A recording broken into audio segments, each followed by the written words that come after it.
വിശുദ്ധ ഗ്രന്ഥത്തില്, പ്രത്യേകിച്ച് പഴയ നിയമത്തില്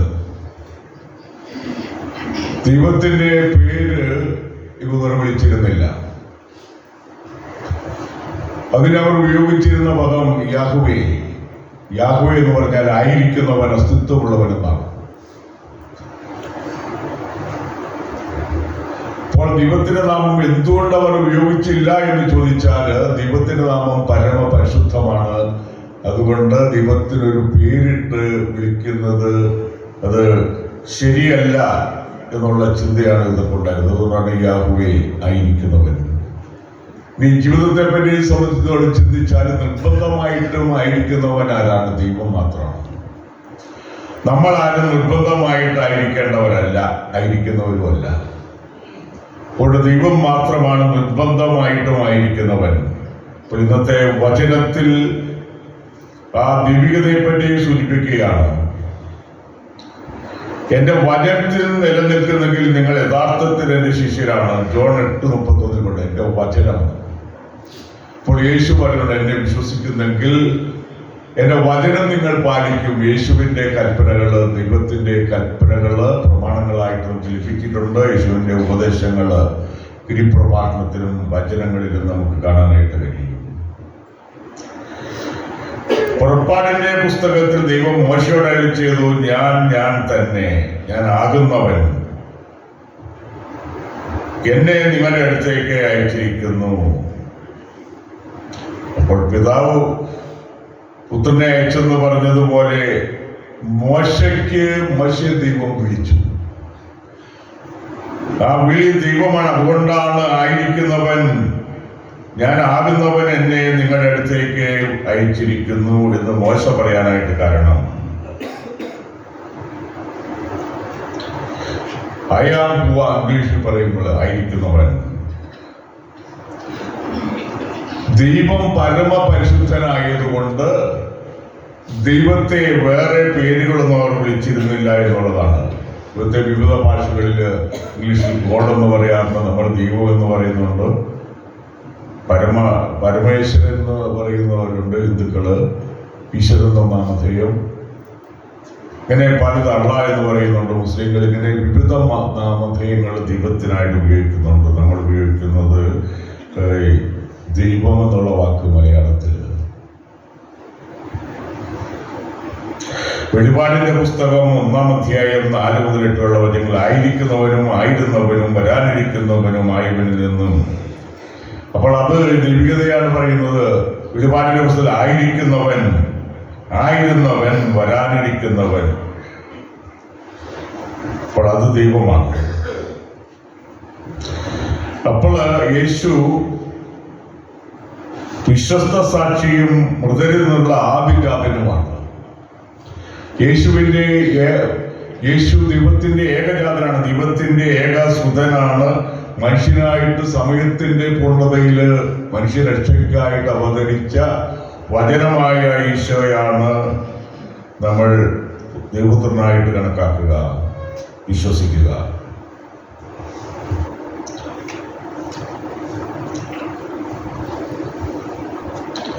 യേശു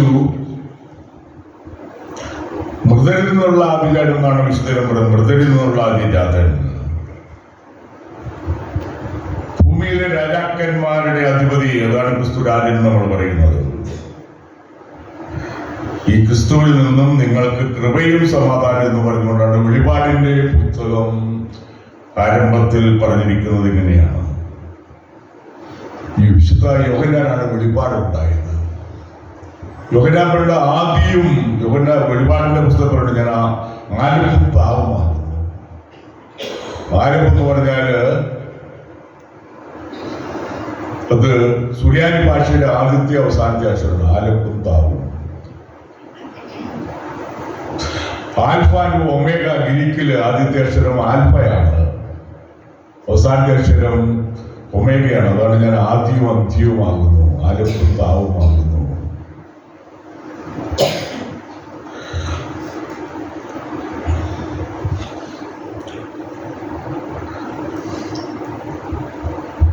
വീണ്ടും ദീർഘകാലത്തിലൂടെ നമ്മൾ കടന്നു പോവുകയാണ്. ഈ ധനക എന്ന് പറഞ്ഞാൽ ദൈവത്തിന്റെ പ്രത്യക്ഷീകരണം, ആവിഷ്കാരം, വെളിപാട്. വാക്കിന്റെ അർത്ഥമാണ് പ്രത്യക്ഷവൽക്കരണം. ദൈവത്തിന്റെ പ്രത്യക്ഷവൽക്കരണം അത് യേശുവിന്റെ മാമോദീസായില്ല. ആവിഷ്കാരം, വെളിപാട് ഇങ്ങനെയുള്ള അർത്ഥങ്ങളാണ് ധനക എന്ന സുറിയാനി പദത്തിനുള്ളത്. ഈശോയുടെ ഇതിലെ പ്രധാനപ്പെട്ട സംഭവം ഈശോ ജോർദാൻ നദിയിൽ വെച്ച് സ്നാപകരിൽ നിന്നും മാമോദീസ സ്വീകരിക്കുന്നതാണ്. അപ്പോൾ ദൈവത്തിന്റെ ദൈവികമായ സ്വരം, പിതാവായ ദൈവത്തിന്റെ സ്വരം, this is my beloved son in whom I am well pleased. അപ്പോൾ എനിക്ക് ദൈവത്തിന്റെ പ്രിയപുത്രൻ, പ്രിയപ്പെട്ടവൻ, ഇവനിൽ ഞാൻ സംതൃപ്തനായിരിക്കുന്നു എന്നുള്ള വചനം സ്വർഗത്തിൽ നിന്ന് കേട്ടു. പിതാവിന്റെ വചനം. പരിശുദ്ധാത്മാവ് പ്രാവിന്റെ രൂപത്തിൽ യേശുവിന്റെ മേൽ ആവസിച്ചു. ഇതാണ് യേശുവിന്റെ മാമോദീസയിലുള്ള വെളിപാട്, വെളിപ്പെടുത്തൽ. അതിനെയാണ് ധനകാലത്തിലെ കേന്ദ്ര ബിന്ദുവാണ് യേശുവിന്റെ മാമോദീസ. അതുകൊണ്ട് ധനകാലം എന്ന് ആരാധനക്രമ മത്സരത്തിലെ കാലഘട്ടത്തെ വിശേഷിപ്പിക്കുകയാണ്. ഈ ധനകായുമായി ബന്ധപ്പെട്ട് രണ്ട് ആചരണങ്ങൾ നമ്മുടെ സഭയിൽ, ധനകാ തിരുനാൾ ആചരിക്കുന്ന പ്രധാനപ്പെട്ട പള്ളികൾ തെക്കൻ കേരളത്തിലുണ്ട്. കുട്ടികളിൽ ധനകാ തിരുനാൾ ആചരിക്കുന്നത് കുട്ടികളുടെ പ്രധാന പള്ളികൾ. അപ്പോൾ അവിടെ പല ആചാരങ്ങള്, ഇപ്പോഴുള്ള ആചാരമാണ് പിണ്ടി കുത്തി പെരുന്നാള് എന്ന് വെച്ചാൽ വാഴപ്പിണ്ടി. എക്കിലേറ്റൊന്നും പണ്ടുകാലത്തിൽ വാഴപ്പിണ്ടിയിൽ മെഴുതിരി വരെ ദീപം തെളിച്ച് കൽപ്പയ്യ ദൈവം പ്രകാശം എന്ന് പറഞ്ഞ് അത് ആരാധനാക്രമത്തിന്റെ ആചരണത്തോടൊപ്പം ഉണ്ടായിരുന്നു. അതുപോലെ പൂർവികര് ധനകായുടെ തലേദിവസം ഒഴുക്കുള്ള വെള്ളത്തിൽ പോയി കുളിക്കുന്ന, അതിനാണ് ആചാരക്കുളി, അതിനാണ് രാക്കുളി എന്ന് പറയുന്നത്. അങ്ങനെയുള്ള ആചാരങ്ങളും സഭയിൽ പണ്ടുകാലത്ത് ഉണ്ടായിരുന്നു. ഈ ധനകാ കാലഘട്ടത്തിലുള്ള അനുസ്മരിക്കുന്ന ഈശോയുടെ മാമോദീസ, പരിശുദ്ധീവിതം, വ്യക്തിത്വം, മാനുഷിക ദൈവിക സ്വഭാവങ്ങൾ. അവിടുന്ന് സത്യദൈവവും സത്യമനുഷ്യനുമാണ്. അതാണ് മാനുഷിക ദൈവിക സ്വഭാവങ്ങൾ. അവിടുന്ന് സ്വയം ശൂന്യവൽക്കരിച്ചു. അതുകൊണ്ടാണ് മനുഷ്യനായിട്ട് അവതരിച്ചത് എന്ന് വചനത്തിൽ പറയുന്നുണ്ട്. പിതാവിനോട് പരിശുദ്ധാത്മാവുള്ള യേശുവിന്റെ ബന്ധം, ഇങ്ങനെയുള്ള ദൈവിക കാര്യങ്ങളെയാണ് ഇക്കാലഘട്ടത്തിൽ പ്രത്യേകമായിട്ടും ആരാധനാക്രമത്തിൽ നമ്മൾ അനുസ്മരിക്കുന്നത്. യേശുവിന് സാക്ഷ്യം വഹിച്ച ഒരു വിശുദ്ധന് ദൈവസഹായം. യേശുവിന് നിങ്ങൾ എനിക്ക് സാക്ഷികളാകും. ഈ ആഴ്ചയിലാണ് ദേവസഹായ പിള്ളയുടെ തിരുനാൾ ആചരിക്കുന്നത്. അപ്പോൾ ഒരു പിള്ള നമുക്കുണ്ട്. പിള്ളയെ പറ്റി എല്ലാവർക്കും അറിയാമെന്ന് എനിക്കറിഞ്ഞുകൂടാ. ഏതായാലും ഞാൻ ഈ സ്ഥലങ്ങളിൽ പോയിട്ടുണ്ട്. ഈ കുളച്ചൽ യുദ്ധം നടന്നു. മാർത്താണ്ഡവർമ്മയും ഡച്ചുകാരുമായിട്ട് യുദ്ധം. സാധാരണ വിദേശികളായ യുദ്ധത്തിൽ നമ്മുടെ ചെറിയ രാജ്യങ്ങളൊക്കെ പരാജയപ്പെടും. പക്ഷെ അവിടെ മാർത്താണ്ഡവർമ്മ വിജയിച്ചു. ഡിലിനോയി സാഹിബിനെ തടവുകാരനായിട്ട് പിടിച്ചു, ക്യാപ്റ്റൻ ഡിലിനോയി. ഇയാളെ പിന്നീട് തിരുവിതാംകൂറിലെ പട്ടാളക്കാരെ പരിശീലിപ്പിക്കാനായിട്ടുള്ള ആളാക്കി. ഇയാളൊരു കത്തോലിക്കനായിരുന്നു, വിശ്വാസത്തിൽ സ്ഥിരതയുള്ള ഒരു മനുഷ്യനായിരുന്നു. അതുകൊണ്ട് ഇയാളുമായിട്ടുള്ള ഡിലിനോയി സാഹിബുമായിട്ട് ദേവസഹായം പിള്ളയുടെ നീലകണ്ഠപിള്ള എന്നായിരുന്നു നേരത്തെ പേര്. അപ്പോൾ അത് പരിചയമായി. അപ്പോൾ ഈ ഡിലിനോയി സാഹിബിന്റെ നന്മ നടന്ന ജീവിത ശൈലികള് ഈ പിള്ളയെ ആകർഷിച്ചു. നീലകണ്ഠപിള്ളയെ ആകർഷിച്ചു. നീലകണ്ഠപിള്ളയ്ക്ക് നല്ല ജോലിയൊക്കെ ഉണ്ടായിരുന്നു. രാജാവിന്റെ പ്രധാന കാര്യസ്ഥനായിരുന്നു. അപ്പോൾ അത് കഴിഞ്ഞ് വിശ്വാസത്തെ പറ്റി ഡിലിനോയോട് ചോദിച്ച് മനസ്സിലാക്കി പഠിച്ചു വിശ്വാസത്തിലേക്ക് ചേരാനായിട്ട് തീരുമാനിച്ചു. അങ്ങനെയാണ് ഇപ്പൊ രാജാവിന്റെ പ്രധാനപ്പെട്ട ഒരു ഉദ്യോഗസ്ഥൻ വിശ്വാസം മാറി ക്രിസ്ത്യാനിയാകുന്നത് ഇഷ്ടമായിരുന്നില്ല. അതുകൊണ്ട് പീഡനം വഴിയായിട്ട് തിരുത്താനായിട്ട് തീരുമാനിച്ചു. പക്ഷെ അതിനൊന്നും വഴങ്ങിയില്ല. ഈ നീലകണ്ഠപിള്ള ജനിച്ച നട്ടാള കന്യാകുമാരി ജില്ലയിലാണ്. അദ്ദേഹത്തിന്റെ ഭൗതികാവശ്യങ്ങൾ കോട്ടാക്ക തീട്ടലിലാണ്. കന്യാകുമാരി അടുത്താണ് കോട്ടാക്കം.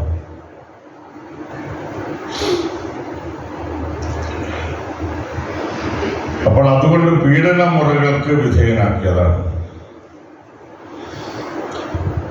എരിക്കുമാല കഴുത്തിൽ ധരിപ്പിച്ചു, ഒരു എരുമപ്പുറത്ത് കൊണ്ടുപോയി അവഹേളിച്ചു, വെയിലിൽ കെട്ടി നിർത്തി,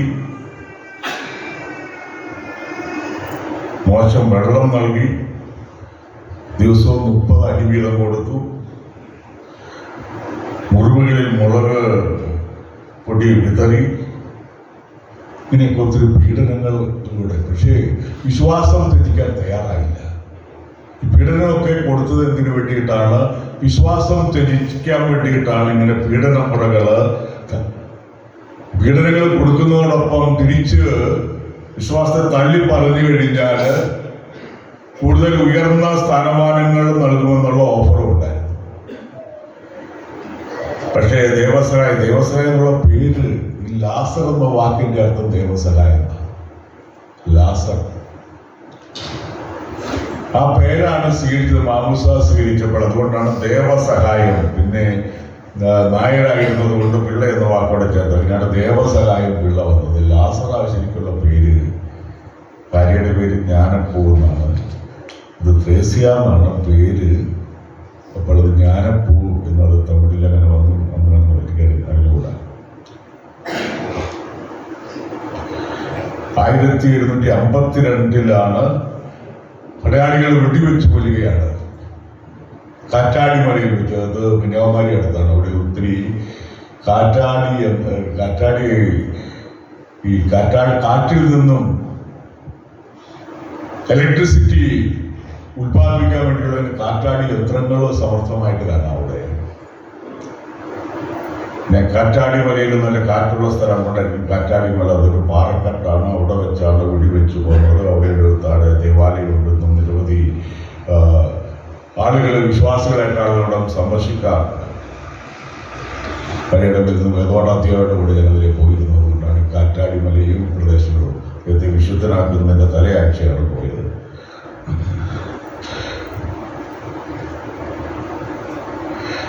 ദേവസ്വകാര്യമുള്ള പ്രാർത്ഥിച്ചിരുന്ന സ്ഥലമായിരുന്നു പാറക്കെട്ടിന്റെ സ്ഥലം എന്നൊക്കെയാണ് പറഞ്ഞ് മനസ്സിലായത്.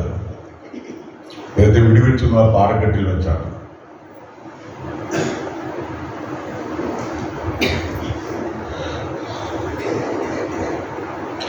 മാമുസ കൊടുത്തത്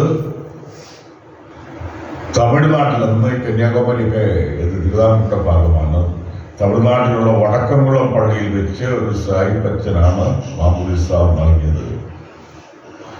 അപ്പോൾ മാമുദിസ വഴി യേശുവിന് സാക്ഷ്യം വഹിക്കലാണ്. അപ്പം ജീവിതം വഴിയായിട്ട് വിശ്വാസത്തിലേക്ക് ആദ്യമായിട്ട് കടന്നു വന്ന നീലകണ്ഠ പിള്ള വിശ്വാസത്തിൽ ഉറച്ചു നിന്ന് എല്ലാവർക്കും മാതൃകയായി. അക്കാലത്ത് തന്നെ കൊച്ചി രക്തസാക്ഷിയായിട്ട് മരിച്ച കാലത്ത് തന്നെ കൊച്ചി മെത്രാന് റോമിലേക്ക് എഴുതി, ഒരു രക്തസാക്ഷിയാണ് ദേവസഹായം പിള്ള എന്ന് പറഞ്ഞുകൊണ്ട്. പിന്നെ ആ ഫയലൊക്കെ അവിടെ കിടന്നു. അടുത്ത കാലത്താണ് അതെല്ലാം പിന്നീട് റോമിലേക്ക് വീണ്ടും സമർപ്പിച്ച് അദ്ദേഹത്തെ വിശുദ്ധനായിട്ട് പ്രഖ്യാപനം നടത്തിയത്.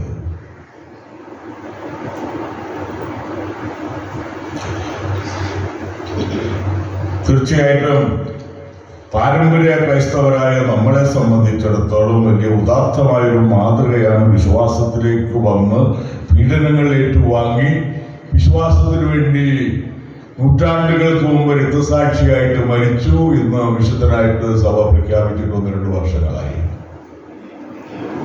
അപ്പോൾ നമ്മുടെ ക്രൈസ്തവ ദൗത്യം എന്ന് പറയുന്നത് യേശുവിന് സാക്ഷികളാകുക എന്നുള്ളതാണ്, ജീവിതത്തിലും പ്രവൃത്തിയിലും ഒക്കെ. വിശ്വാസത്തിലേക്ക് വന്ന പുതിയതായിട്ടുള്ള ആളുകൾക്ക് ഇത്രയും വിശ്വാസ തീഷ്ണതയുണ്ടെങ്കിൽ ജനനം മുതൽ വിശ്വാസികളായ നമ്മളെ സംബന്ധിച്ചിടത്തോളം നമ്മുടെ ജീവിതത്തിലും ചെയ്തികളിലുമൊക്കെ യേശുവിന് സാക്ഷ്യം വഹിക്കുകയും യേശുവിനോട് സ്നേഹം ഉണ്ടാക്കി. സാക്ഷ്യം വഹിക്കല്, സ്നേഹം ഉണ്ടെങ്കിലേ സാക്ഷ്യം വഹിക്കാൻ പറ്റുകയുള്ളൂ. ത്യാഗം ഇല്ലാതെ ഒരു ജീവിതവും പോവുകയില്ല. ഈ ക്രൈസ്തവ ജീവിതം എന്ന് പറയുന്നത് യേശു എന്ന വ്യക്തിയോടുള്ള ടോട്ടൽ കമ്മിറ്റ്മെന്റ്, സമ്പൂർണ്ണ സമർപ്പണമാണ്. ആ സമർപ്പണവും സ്നേഹവും ഇല്ലെങ്കിൽ യേശുവിനെ തള്ളിപ്പറയാൻ, യുദാസിനെ പോലെ തള്ളിപ്പറയാനായിട്ട് പലരും തയ്യാറാകും. മതപീഡനങ്ങളും പ്രതികൂല സാഹചര്യങ്ങളും ഉണ്ടായപ്പോൾ തള്ളിപ്പറഞ്ഞവരുണ്ട്, യേശു വേണ്ടി മരിച്ചവരുണ്ട്. പൗലോസ് ശ്ലീഹ പറയുന്നത്, എനിക്ക് ജീവിക്കുക ക്രിസ്തു, മരിക്കുക ലാഭവുമാണ്. ഞാൻ മരിച്ചാലും ജീവിച്ചാലും യേശുവിനുള്ളവൻ എത്രയെന്ന് പൗലോസ്ലീഹ പറയുന്നു. അങ്ങനെയുള്ള വിശ്വാസത്തിലെ അടിയുറച്ച ഒരു ധീരതയാണ് ഓരോ ക്രൈസ്തവ വിശ്വാസിക്കും വേണ്ടത്. അങ്ങനെയുള്ള ഉദാത്തമായൊരു മാതൃകയാണ് എല്ലാ കേരളത്തിലെയും നമ്മുടെ ഭാരതത്തിലേക്ക് ക്രൈസ്തവരുടെ മുമ്പിൽ ദേവസഹായം പിള്ളയുടെ ഉജ്ജ്വലമായ ജീവിത മാതൃകയും രക്തസാക്ഷിത്വവും വെച്ചിരിക്കുന്നത്. അതുകൊണ്ട് തീർച്ചയായിട്ടും നമ്മുടെ ജീവിതം വഴിയായിട്ട് ആയിരിക്കുന്നവനായ ദൈവത്തിന് സാക്ഷ്യം വഹിച്ചുകൊണ്ട് യേശുവിനുള്ള സമർപ്പണം പുനർനിർണയിച്ചുകൊണ്ട് അത് പുനർജീവിപ്പിച്ചുകൊണ്ട് നമുക്ക് യേശുവിന്റെ സാക്ഷികളാകാം ജീവിതത്തിലും വചനത്തിലും. പിതാവിന്റെയും പുത്രന്റെയും പരിശുദ്ധാത്മാവിന്റെയും നാമത്തിൽ ആമേൻ.